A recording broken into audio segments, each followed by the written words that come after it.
suis révolté par l'attitude de M. Cambadélis. Révolté. Parce que M. Cambadélis, avec l'ensemble du Parti socialiste, a donné des leçons à tout le monde pendant des années de républicains. Il se croyait autorisé à distribuer des brevets.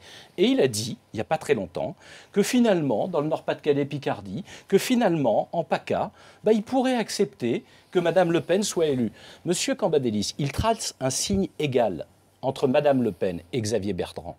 Quand il fait ça, en réalité, il est en train d'espérer la victoire de Mme Le Pen. Est-ce que c'est pas un peu le nini? Ni PS, ni FN, ça revient un peu au même. Et le nini, maintenant, c'est effectivement le PS qui va le porter. Alors, reconnaissez, M. Vernet, reconnaissez que c'est une originalité. Ce que vous étiez en train de dire à l'instant, vous dites que Jean-Christophe Cambadélis espère secrètement la victoire de Marine Le Pen. Je pense même qu'il l'a construit et qu'il y a un vrai débat au sein du Parti socialiste en ce moment, pour le compte.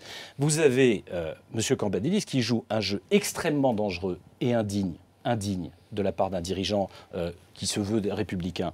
Parce qu'il fait tout pour aider à la progression de l'extrême droite. Tenez, il vient de ressortir il y a quelques jours la promesse du droit de vote des étrangers. Hop. Enterré le jour même par Manuel Valls. Enfin, c'est fabuleux.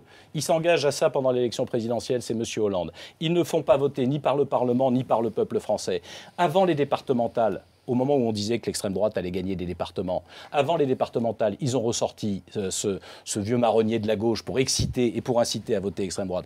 Et là, ils refont le même. Donc, la gauche fait monter le évidemment FN. Qu'ils le font parce que Bruno Le Maire, vous dites la même chose. C'est parce qu'ils savent. C'est une tactique électorale de la part de Hollande. C'est pas que je dis la même chose, c'est que je Valls. constate, entre guillemets, qu'ils savent qu'à chaque fois qu'un bulletin part vers l'extrême droite, ça peut sauver un élu socialiste. Et donc, ils sont en train de construire une manipulation politique. Je reconnais une manipulation que ce n'est pas le cas de tous les socialistes. Je suis attentif à ce que dit Manuel Valls, dont je crois que lui, il veut réellement empêcher l'extrême droite de gagner des régions, de ce que disent Mme Hidalgo. Vous avez une candidate en Provence-Alpes-Côte d'Azur qui était candidate sur la liste socialiste, qui a quitté la liste socialiste pour venir soutenir M.